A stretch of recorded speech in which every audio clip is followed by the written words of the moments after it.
আপোনালোকৰ মাজলৈ লৈ অহা ৰেচিপিটো হৈছে কচু হিয়লি। কেনেকৈনো কচু হিয়লি ৰান্ধোঁ আপোনালোকক দেখাম। কচু হিয়লি ওপৰৰ আহটো এৰুৱাই ল'ব লাগিব। সেইটো এৰুৱাই লৈছোঁ। যদি এৰ খাই নাযায় এনেকৈ কচু হিয়লিটো পকাই দিব লাগে। কচু হিয়লিটো পকাই দিলে তাৰ এৰাই নোযোৱা অংশটো এৰাই যায়। কচু হিয়লি বনাম মচুৰ দালি, টেঙামৰা দি পানি। টেঙা দিবই লাগিব, নহ'লে খজুৱাব পাৰে। কিছুমানে ভাজিও খায়। এই ৰেচিপিটো আগতে আমাৰ আইতাই বনাইছিলে। তেওঁ বনাই কঁঠাল গুটি, কচু হিয়লি, মচুৰ দালি আৰু গোল নেমু। কিন্তু এতিয়া মোৰ গোল নেমু নাই, সেইকাৰণে মই টেঙামৰা দিয়ে ৰান্ধিম।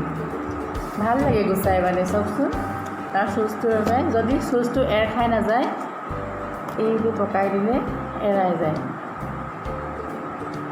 কেনেকৈ ৰান্ধোঁ মই আজি আপোনালোকক দেখাই আছোঁ। আজি বৃহস্পতিবাৰ, সেইকাৰণে কোনো মাছ মাংস নাই।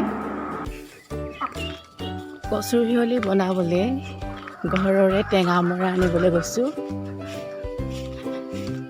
সেয়া টেঙামৰা গছ।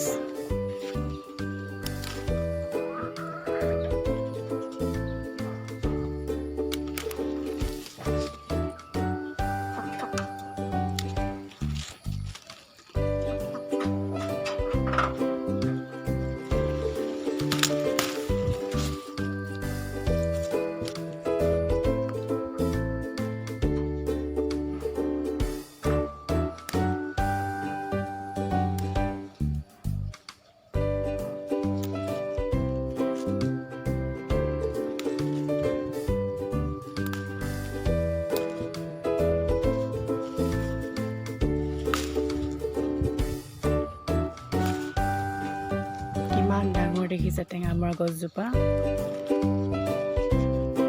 মই ইমানখিনি লৈ লৈছোঁ, হৈ যাব। আৰু এয়া কচু হিয়লি। এতিয়া মই দাইলখিনি কুকাৰত দি দিম।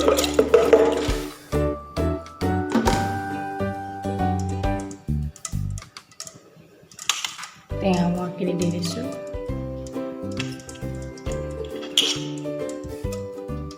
এতিয়া কচু হিয়লিখিনি কাটি লৈছোঁ সৰু সৰুকৈ।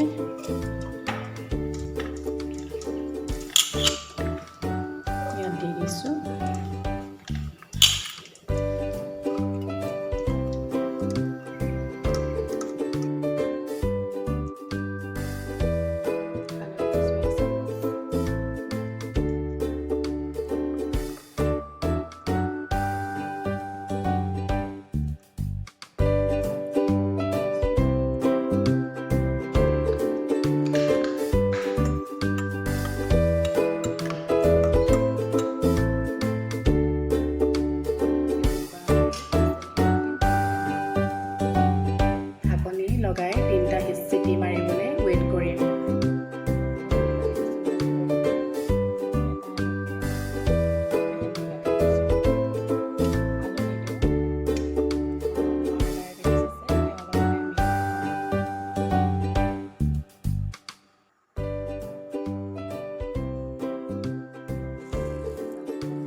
10 মিনিটমান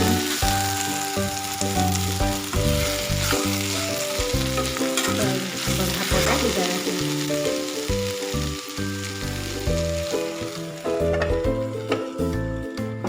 কচুহিয়লি তেল মাৰোঁ, একদম চিন চাবেই নাইকিয়া হৈ গ'ল কচুবিলাকৰ হিয়লিবিলাকৰ।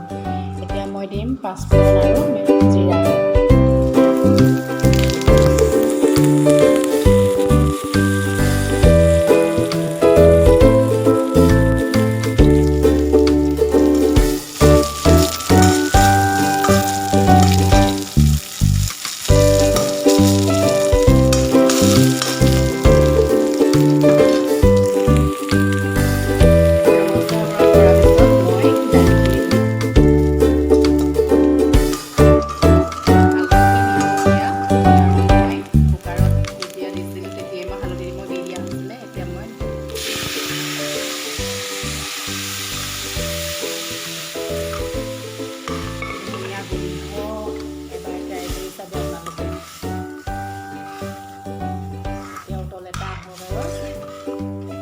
নমাই দিম। কচু হিয়লি নিচিনা লগাই নাই, চব ইমান ধুনীয়াকৈ সিজি গৈছে।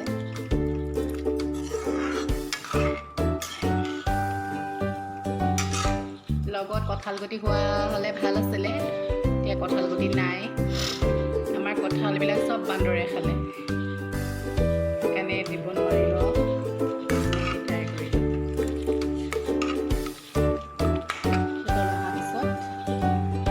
খাবলৈ কেনেকুৱা হৈছে আপোনালোকক জনাম।